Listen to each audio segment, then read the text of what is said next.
Nous sommes le 13 avril 2021. C'est l'heure de la revue de la presse et des médias israéliens en direct de Jérusalem sur Radio Kalita.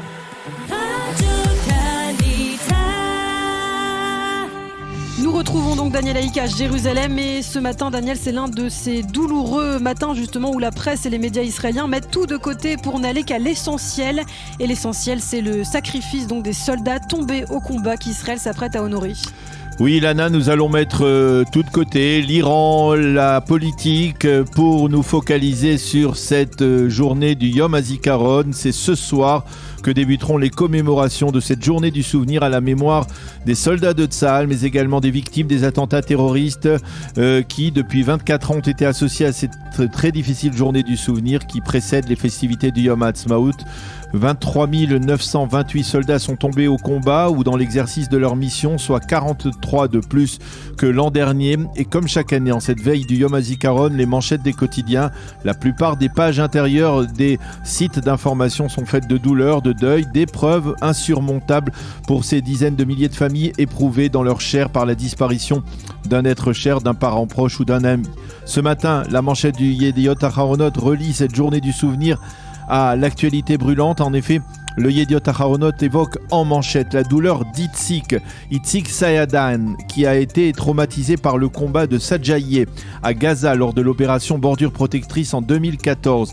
Un combat durant lequel plusieurs de ses proches camarades ont péri brûlés dans un transport blindé qui avait été frappé de plein fouet par un missile du Hamas. Itzik a eu la chance d'en ressortir vivant, mais affecté mentalement pour la vie. Et hier, devant le bureau de la commission du ministère de la Défense chargée de s'occuper de son invalidité, eh bien, il s'est immolé par le feu. Hospitalisé d'urgence, il est dans un état critique et se trouve actuellement entre la vie et la mort. Itzik, que l'on voit ce matin en photo du Yediot Aharonot enlacé avec le commandant Ziv Shilon, un héros de Tsahal qui a perdu un bras à Gaza et qui a continué envers et contre tout sa carrière dans l'armée israélienne. Et puis la manchette du Israël Hayom se consacre également ce matin aux commémorations du Yom HaZikaron et ses pages intérieures sont plutôt tristes et dramatiques. Oui, le Israël Hayom a choisi de nous présenter Yardena et Moshe Sharabi. On les voit dans la chambre de leur fils Yoni, tombé au combat il y a 15 ans lors de la seconde guerre du Liban, dans son tank, dans son blindé. Dans leur douleur, ils n'ont pas voulu bouger le moindre objet de cette chambre qui est restée donc intacte, exactement comme Yoni l'avait laissé la dernière fois qu'il est venu. Donc nous ne pouvons pas toucher ces affaires, reconnaissent les parents de Yoni. La douleur reste toujours très vive. Le Israël Hayom mentionne aussi le geste de désespoir d'Itzik Sayadian dont nous avons parlé. Les pages du quotidien gratuit sont également consacrées ce matin au souvenir.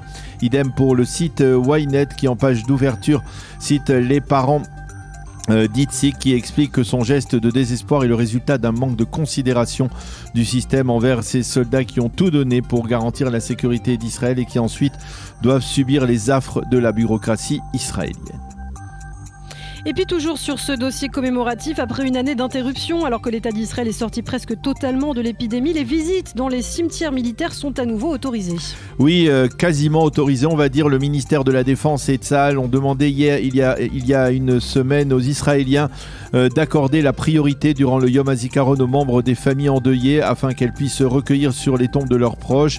Les autres personnes ont été priées de venir avant le Yom HaZikaron, c'est-à-dire depuis dimanche, hier, lundi et aujourd'hui, mardi, afin d'éviter malgré tout des rassemblements trop massifs durant le Yom HaZikaron. Il faut souligner qu'en temps normal, eh bien, ce sont des centaines de milliers, pour ne pas dire plus d'1 million d'Israéliens qui se rendent ce jour-là dans les cimetières militaires. Le Israël Hayom nous montre justement des photos de familles endeuillées qui l'an dernier étaient en confinement et n'avaient pas pu venir se recueillir sur les tombes de leurs proches et qui cette année ont pu donc les retrouver. C'est le cas des parents de Liel, tombés au combat lors de l'opération Bordure Protectrice, que l'on voit devant la tombe de leur fils au cimetière du Mont Herzl à Jérusalem.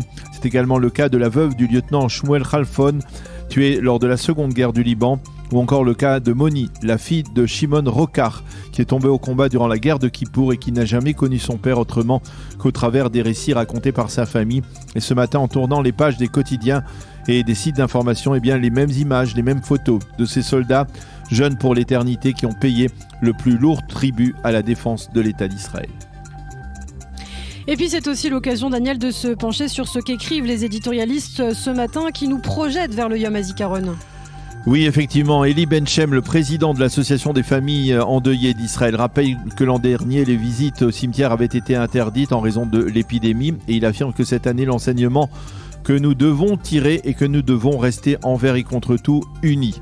L'unité de la nation, cette denrée si rare actuellement, est également au cœur de l'éditorial de Danny Danon, l'ex-ambassadeur d'Israël aux Nations Unies, qui a perdu son père Yosef.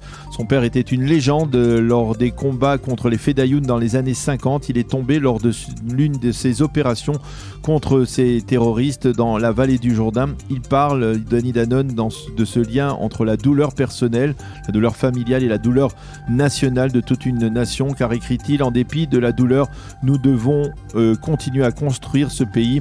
Nous avons continué à fonder des familles et à développer l'État d'Israël. Nadav Shragai rappelle que les victimes du terrorisme ont été associées à cette journée du souvenir il y a de cela 24 ans. Tzahal est, comme on le dit, l'armée du peuple. Alors il ne faut pas oublier le sacrifice de ceux qui sont tombés des mains des terroristes. Il ne faut pas oublier que tout le pays est devenu, au cours des 20-30 dernières années, en raison des attaques terroristes, un immense champ de bataille. Et justement, dans le Yediot Aharonot, Amichai Attali, l'une des plumes les plus aiguisées du grand quotidien israélien, écrit ce matin sur son frère Elchanan Attali, assassiné il y a 30 ans lors de la fête de Purim par un terroriste palestinien dans les ruelles de la vieille ville de Jérusalem où il vivait. Elchanan Attali, qui était d'origine française et dont il se languit sans cesse de plus en plus depuis 30 ans et 2 mois. C'est la fin de cette revue de la presse.